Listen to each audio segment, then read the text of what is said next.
बिस्मिल्लाहिर्रहमानिर्रहीम। आज 18 अक्टूबर,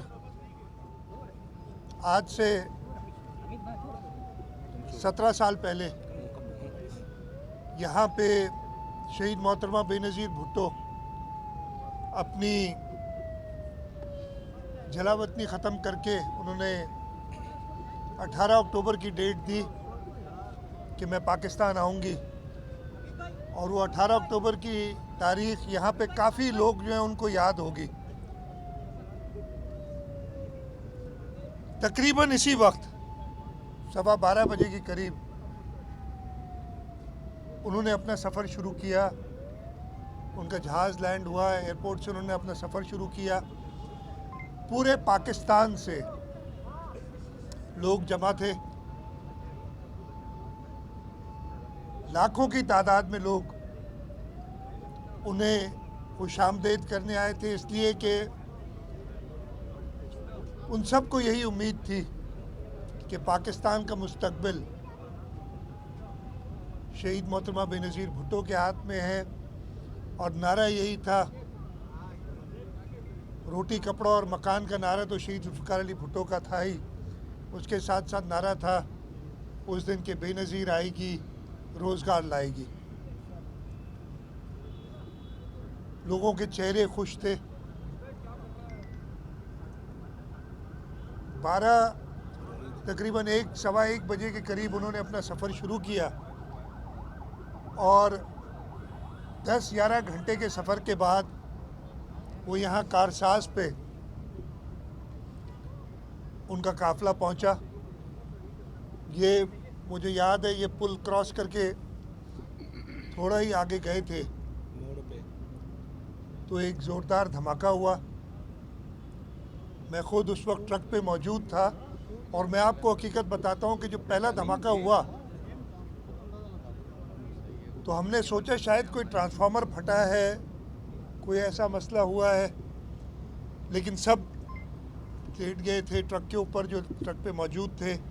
एक साथी थे हमारे, मुझे अच्छी तरह याद है, उनके नाम अब मैं नहीं लूँगा। कपड़ों में आग लगी थी, हाथ से आग मुझे हल्की सी आग लगी थी। और उधर से मैं उठा, मैंने कहा देखूं कि क्या है। वो ट्रक में आगे लोग लेटे हुए थे। मैं घूम के जिस तरफ से आवाज़ आई थी उधर नीचे देखा तो काफ़ी लोग, काफ़ी हमारे जो जियाले थे, जो बेनज़ीर साहिबा की हिफाजत के लिए ट्रक के साथ हिसार कायम किए हुए थे, उनकी मैंने लाशें देखी। और उसी वक्त मैंने जो ट्रक पे लोग थे उनसे कहा कि ये ट्रांसफार्मर नहीं है, कोई मसला है और आप लोग लेटे रहे। और उस वक्त मेरे ख्याल 45 सेकंड हुए थे या 1 मिनट हुआ था पहले धमाके से दूसरा धमाका हुआ। और उसमें वो लोग जो सारे पहले धमाके के बाद ट्रक की तरफ आ रहे थे ये देखने के लिए कि शहीद मोहतरमा को तो कुछ नहीं हुआ। और मैं आपको एक बात बताऊं, मैं उसके मौजूद था ऊपर। शहीद मोहतरमा उससे कोई आधा पौना घंटा पहले नीचे गई थी और उन्होंने अपनी तकरीर, इसलिए कि कायदे आज़म की मज़ार पे उन्होंने मजमे को ख़िताब करना था, वो अपनी तकरीर को फाइनलाइज़ करने गई। जब हम इधर पहुँचे थे कारसाज पे, बहुत लोग जमा थे, इस जगह पे बहुत ज़्यादा लोग थे। हमने मैसेज भिजवाया नीचे मोहतरमा को कि यहाँ काफ़ी लोग हैं और आप अगर ऊपर आ जाएं। और मेरा ख्याल है चंद मिनटों में वो ऊपर आने, हम जगह बना रहे थे कि मोहतरमा आएंगी, जगह बनाने के लिए तैयार थे, बना रहे थे। खैर उस दूसरे धमाके के बाद ट्रक से नीचे उतरे और मैं आपको बताता हूँ कि लोगों के इंजर्ड थे हमारे वर्कर, लेकिन उस वक्त भी वो ट्रक की तरफ आ रहे थे, कोई वापस नहीं जा रहा था। ये जज्बा था उन शुहदा का, उन गाजियों का जो उस दिन इधर मौजूद थे। और सब यही पूछ रहे थे कि बीबी तो ठीक है। और सलाम उस अजीम कायद को कि अगले दिन जबकि उन्हें कहा गया कि जी अब आपके जान को ख़तरा, और हुआ भी यही। उसके बाद 27 दिसंबर को और मुझे पूरा ये बल्कि है कि कई बार उनको इस दौरान टारगेट करने की कोशिश की गई और वो झन्नुमी जो है वो आखिरकार 27 दिसंबर को उन्होंने हमसे अपनी हमारी बीवी छीन ली।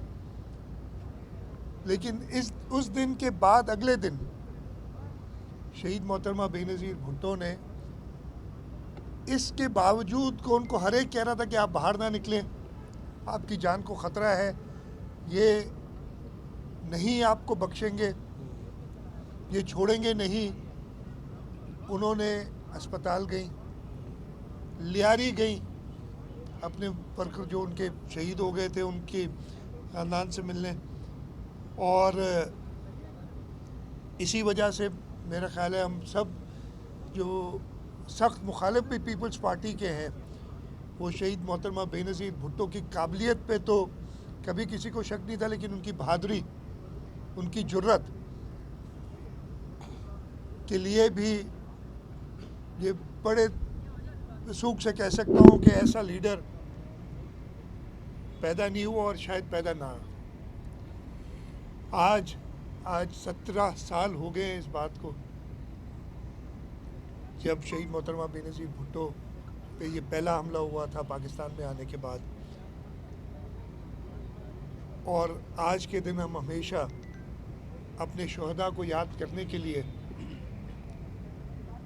इस यादगार पे भी आते हैं और उन शहदा के याद करने के लिए हम कोई ना कोई इवेंट भी करते हैं। आज भी चेयरमैन बिलावल भुट्टो जरदारी साहब शाम को हैदराबाद आ रहे हैं एटड़ी बाईपास पे और इंशाअल्लाह ताला शहदा की याद में पाकिस्तान पीपल्स पार्टी की जद्दोजहद के लिए लाखों की तादाद में लोग उस जलसगाह में आएंगे। मैं आप सबको भी जो हमारे कराची के सहाफ़ी हैं, देखिए आपसे बहुत पुराना हमारा साथ है, दावत दूंगा कि आप लोग भी आएँ जी जी और उस जलसागाह में शोदा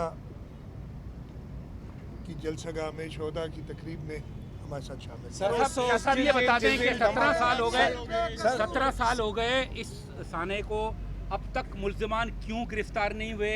शहीद मोहतरमा बेनज़ीर भुट्टो की बहादुरी के हवाले से भी यकीनन आपने खुद बात की, लेकिन वो आइन और कानून की बालादस्ती के लिए, जमहूरियत के बहाली के लिए उनकी बड़ी कुर्बानियाँ हैं। आज हम देख रहे हैं आइन और कानून की बालादस्ती के लिए जो है ना ताकत का इस्तेमाल किया जा रहा है, आइनी तरमीम के हवाले से लोगों को ख़रीदा जा रहा है और ताकत का इस्तेमाल किया जा रहा है। तो क्या पाकिस्तान पीपल्स पार्टी अपनी पॉलिसी से पीछे हट गई है जो शहीद मोहतरमा बेनज़ीर भुट्टो का विजन था?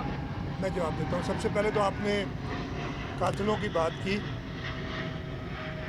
आपको ना सिर्फ ये 18 अक्टूबर बल्कि 27 दिसंबर, वो जब भी कोई ऐसा वाक़या होता है, आपको पता है ना, अभी कुछ दिनों पहले एयरपोर्ट पे वाक़या हुआ, जो चीनी हमारे भाई थे जो यहाँ काम करने आए थे, उनके ख़िलाफ़ एक टेररिस्ट एक्टिविटी हुई। 4-5 दिन वो बंद रखा था और हमने वो सारी चीज़ें उधर थी ताकि एविडेंस कलेक्ट हो।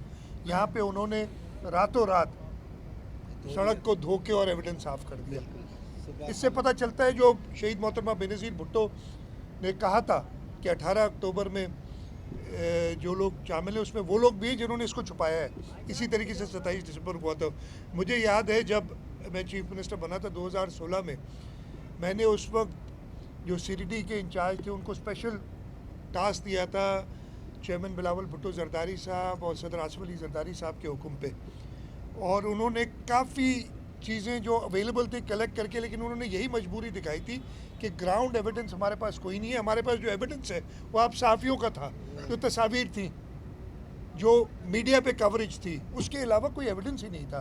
तो ये एक बहुत बड़ी वजह थी। आपने आइनी तरामीम की बात की, पाकिस्तान पीपल्स पार्टी का मौक़िफ़ इसमें बड़ा क्लियर है।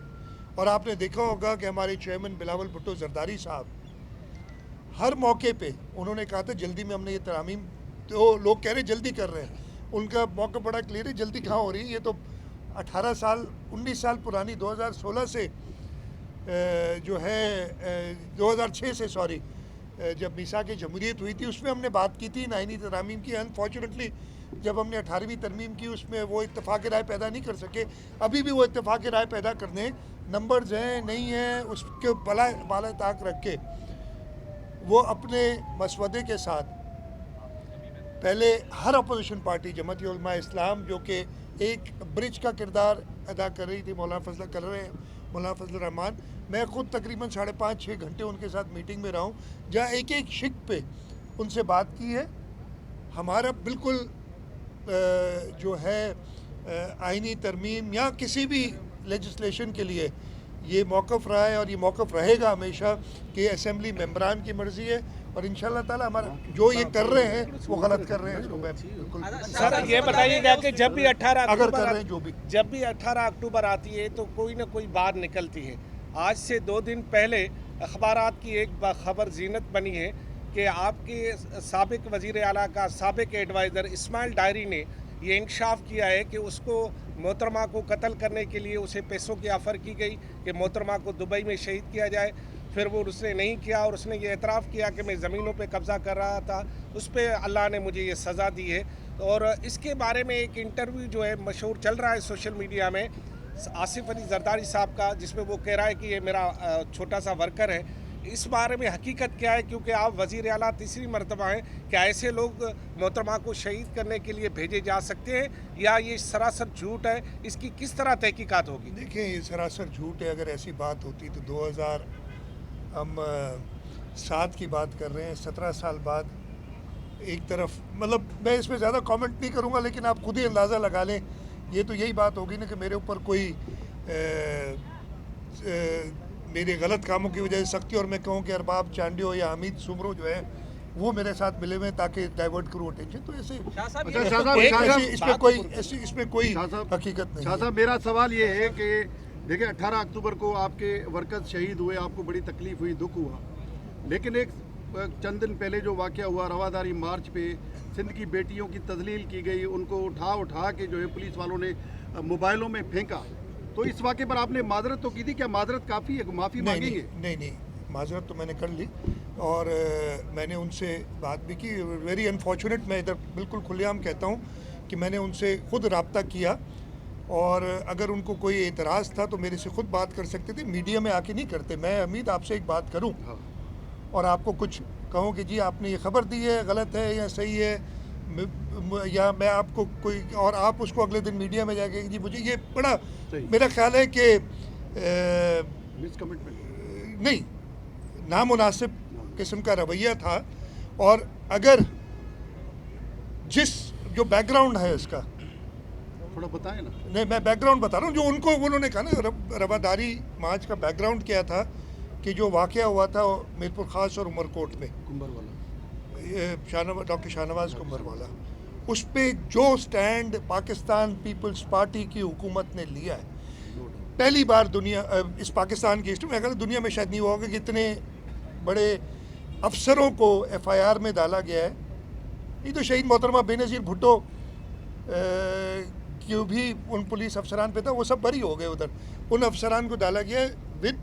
अगर सिंध हुकूमत तहकीकात नहीं करती तो किसी को पता नहीं चलता कि हुआ क्या था उस दिन, सिर्फ मफरूज़ों पे बात होती, लेकिन एविडेंस के साथ वो एक रिपोर्ट की। उसके बाद उस दिन हमने जब उन्होंने ऐलान किया था, एक मजहबी जमात भी हमको पता है और हम नहीं चाहते थे कि किसी किस्म का क्लैश हो, इस वजह से सेक्शन 144 लगाया गया था। रवादारी मार्च वालों को मेरा ये ख्याल है कि सबसे पहले अगर मैं कहता हूँ मैं रवादारी की तरफ जा रहा हूँ तो कानून की पाबंदी करनी चाहिए। हुकूमत को इख्तियार है 144, हो सकता है मैंने गलत लगाया हो, लेकिन अगर मैं अपने आप को रवादार कहता हूँ और मैं कहता हूँ तो मुझे सबसे पहले तो हुकूमत के कानून को फॉलो करना चाहिए था, मेरा पॉइंट सबसे। और हम पाकिस्तान पीपल्स पार्टी वाले हमेशा लोगों की जो पुरअमन एहतजाज का राइट है उसको कहते हैं, लेकिन कानून के दायरे के अंदर हम कभी नहीं रोकते। हमने हर एक को अलाउ किया है और सिंध की सरजमीन हमारे यहाँ तो एक अच्छा, उस दिन जब हमने देखा कि एक ख़तरा है किसी क्लैश का, उसकी वजह से एक्शन लिया गया था। एक्शन मीनिंग के 144 लगाया और रोका गया था और अल्टीमेटली हुआ यही। और उनके दरमियान मैं तो बड़ा कहता हूँ, मेरे पास एविडेंस मौजूद है कि ऐसे लोग भी घुस आए थे जो कि गलत किस्म की नारेबाजी कर रहे थे वहाँ। हमीद, आपने भी सुने, आप भी थे उधर मौजूद, आपने भी वो नारे सुने गलत किस्म के। तो आप अच्छा ना करें, ये आपको पता है। मैं बड़ा क्लियर बात करता हूँ, मैं किसी से छुपा ना, किसी मजहबी जमात गलत काम करेगी तो उसे छुपाऊंगा ना कोई और, मैं ख़त्म कर लूँ बात। ये बात हुई है तो मैं पूरी तरह कर लूँ, ठीक है जी। उसके बावजूद मैंने खुद माजरत की, इसलिए कि वो गलत था जो हुआ, उसको बिल्कुल इस तरीके से नहीं हैंडल होना चाहिए था। उस पर इंक्वायरी भी बना दी है और उसकी रिजल्ट भी आ जाएगी कि कौन था जिसने मिस हैंडल किया। और उसके बावजूद अगर मैं तो पहले कह रहा हूँ जो उसका रूट कॉज था, अगर सिंध हुकूमत, और ये हमारा फ़र्ज़ है, ये मैं कोई ऐसा नहीं कर रहा कि हमने कोई बहुत बड़ा काम किया है, हमारा फ़र्ज़ है कि हक़ाइक़ को सामने लाना। हम हक़ाइक़ सामने लाए, खुल के लाए, कोई किसी चीज़ को छुपाया नहीं। और उसका अगर गलत कोई फ़ायदा ले, अगर वो हक़ाइक़ सामने नहीं आते तो कहाँ की मार्च बनती।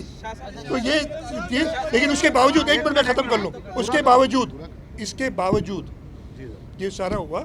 मैं कभी नहीं चाहता कि मेरे सूबे में, जो हम खुद कहते हैं सूफियों की धरती है, ऐसे वाक़यात हों।